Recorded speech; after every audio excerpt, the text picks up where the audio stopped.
Assalamualaikum warahmatullahi wabarakatuh. Halo sahabat Islam semua. Kembali lagi di channel Dunia Islam. Seperti biasa, di channel ini kami akan menyajikan info dan pembelajaran yang menarik tentang dunia Islam. Jadi, jangan lupa untuk like, share dan subscribe channel ini untuk mendapatkan update terbaru seputar dunia Islam. Ummu Umarah memiliki nama lengkap Nusaibah binti Ka'ab bin Amru bin Auf bin Mabzul al-Ansyayah. Ia berasal dari kalangan Ansar, suku Khazraj dari Bani Mazin bin An-Najjar yang terlahir di kota Madinah. Beliau menikah dengan Zaid bin Ashim al-Mazini An-Najjari, dan dikaruniai dua putra, yaitu Abdullah dan Habib. Setelah Zaid meninggal, Ummu Umarah menikah dengan Ghazah al-Mazini An-Najjari, dan dikaruniai seorang anak bernama Haulah. Setelah menerima cahaya Islam, Ummu Umarah terus berdakwah menyebarkan Islam di kalangan wanita, anak-anak, keluarga dan kaumnya. Dia adalah muslimah yang sadar betul bahwa agama tidak akan sampai ke seluruh dunia tanpa pengorbanan dan amanah besar yang harus diemban. Oleh karena itu, dia begitu semangat untuk berdakwah dan menjalankan program-program yang diamanahkan oleh Rasulullah. Ummu Umarah termasuk ke dalam salah satu dari dua wanita yang ikut Baiat Aqobah kedua. Sebagaimana kita tahu, bahwa orang-orang yang mengikuti Baiat Aqobah II bukanlah orang-orang sembarangan. Mereka adalah orang-orang yang mempunyai akidah dan keimanan yang kuat terhadap Allah dan Rasul-Nya. Tak hanya itu, Ummu Umarah juga ikut serta dalam peristiwa-peristiwa besar lainnya, seperti Perang Uhud, Hudaibiyah, Perang Khaybar, Umrah Qada, Penaklukan Makkah, Perang Hunain dan Perang Yamamah. Dia disebut sebagai pejuang wanita pertama dalam sejarah Islam karena dia termasuk keturunan Bani Najjar yang terkenal dengan keberaniannya di medan perang. Nama Ummu Umarah ini dikenang karena andil dia saat di Perang Uhud. Saat Perang Uhud, dia suami dan anak-anaknya ikut serta berperang. Ummu Umarah ini bertugas di bidang logistik dan medis. Jadi dia biasa memberi minum pasukan muslim yang kehausan dan mengobati yang terluka. Suatu ketika di Perang Uhud, kaum muslimin sedang dilanda kekacauan, karena para pemanah di atas bukit melanggar perintah Rasulullah, dan tentunya nyawa Rasul berada dalam bahaya. Saat melihat Rasulullah SAW menangkis berbagai serangan musuh sendirian, Ummu Umarah segera mengambil pedang dan perisai. Lalu ia berdiri di samping Rasulullah dan menjadi perisai hidup beliau. Ternyata yang melindungi Rasulullah SAW saat itu hanya sedikit, tidak lebih dari 10 orang. Nah, dari 10 orang itulah, termasuk di dalamnya Ummu Umarah, suami dan anak-anaknya yang melindungi Rasulullah. Saat ada pasukan yang menyerang, Ummu Umarah dengan berani maju melawannya, menebas kuda pasukan musuh hingga terjatuh dan membunuhnya.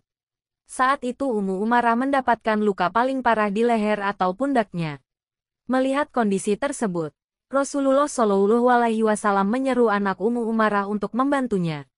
Saat itulah, Rasulullah mendoakan keluarga Ummu Umarah, "Ya Allah, jadikanlah mereka sebagai pendamping-pendampingku di surga."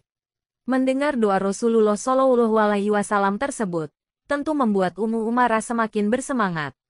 Ia tidak lagi menghiraukan luka di tubuhnya dan terus berperang, membela Rasulullah dan agama Allah. "Aku telah meninggalkan urusan duniawi," ujarnya. Setelah peperangan berakhir, umat muslim bermalam untuk mengobati luka-luka. Keesokan paginya barulah mereka pulang. Namun Rasulullah SAW enggan pulang ke rumahnya sebelum mengetahui kabar Ummu Umarah. Beliau kemudian mengutus Abdullah bin Ka'ab al-Mazani untuk menanyakan keadaan Ummu Umarah. Abdullah pun kembali dengan membawa kabar bahwa Ummu Umarah selamat. Setelah setahun masa penyembuhan, dia pun kembali ikut pasukan Rasulullah memerangi Bani Quraisyah. Tidak hanya itu, saat Perang Hunain, saat kaum muslimin terjebak pada malam hari di lembah yang curam dengan anak-anak panah yang menembaki mereka dari tempat persembunyian musuh, hingga membuat sebagian kaum muslimin mundur, Ummu Umarah tetap bertahan dan terus maju bersama pasukan Rasulullah SAW. Ummu Umarah sabar dan tegar menerima takdir Allah ketika anaknya Hubaib mati di tangan Musailamah al-Kadzdzab.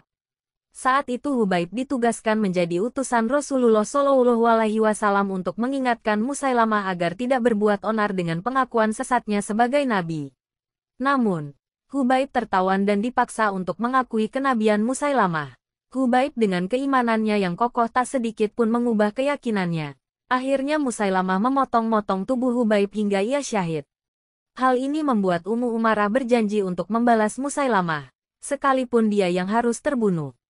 Walaupun berduka, Ummu Umarah tetap ridho dengan takdir Allah tersebut. Baginya doa Rasulullah saat di perang Uhud itu sudah cukup. Dia berjanji kepada Allah untuk mengorbankan diri, anak dan keluarganya di jalan Allah, karena dia ingin semuanya bisa masuk ke surga Allah. Ummu Umarah bertekad membunuh Musailamah dengan tangannya sendiri. Maka ia pun bergabung dengan pasukan pada perang Yamamah. Ia juga ditemani oleh anaknya, Abdullah. Saat perang berkecamuk, musuh berhasil memotong tangan Ummu Umarah. Ummu Umarah berkata, "Tanganku terpotong dan aku ingin membunuh Musailamah. Aku tidak akan berhenti sampai orang kotor itu terbunuh." Akhirnya Abdullah dan Wahsy berhasil membunuh Musailamah Al-Kadzab. Ketika Abdullah datang mengusap pedangnya yang bersimbah darah, Ummu Umarah berkata, "Apakah engkau berhasil membunuhnya?" "Ya," jawab Abdullah. Dengan seketika Ummu Umarah bersujud syukur. Begitu luar biasanya sosok Ummu Umarah ini. Dia mampu mengajak suami, anaknya, serta dirinya sendiri untuk aktif dalam membela dan melindungi Rasulullah. Pantas saja Rasulullah Shallallahu Alaihi Wasallam mendoakan mereka agar jadi pendampingnya di surga, karena pengorbanan dan perjuangan mereka untuk menegakkan agama Allah bersama Rasulullah Shallallahu Alaihi Wasallam begitu besar. Semoga kita pun bisa menjadi seperti Ummu Umarah dan keluarganya di era modern ini. Walaupun Rasulullah tidak ada di hadapan kita, tetapi cinta kita tetap bertaut kepadanya. Dari kisah Ummu Umarah ini jelas bahwa ia merupakan pejuang hak asasi perempuan pertama. Sejarah Islam membuktikan hal tersebut, bahwa anggapan perempuan muslimah hanya paham dapur, sumur dan kasur, benar-benar menyesatkan. Perempuan muslimah yang menjaga kehormatan dan kesuciannya dengan tinggal di rumah, dikesankan sebagai perempuan-perempuan pengangguran dan terbelakang. Menutup aurat atau menegakkan hijab kepada yang bukan mahramnya, kerap dianggap penghambat kemajuan budaya. Itu terbantahkan oleh sosok Ummu Umarah wanita mulia ini. Ummu Umarah tutup usia pada tahun 13 Hijriah. As-Sahabi berkata, Ummu Umarah adalah salah satu perempuan Ansar terbaik. Keberanian dan perjuangan Ummu Umarah patut menjadi contoh bagi para pemuda masa kini.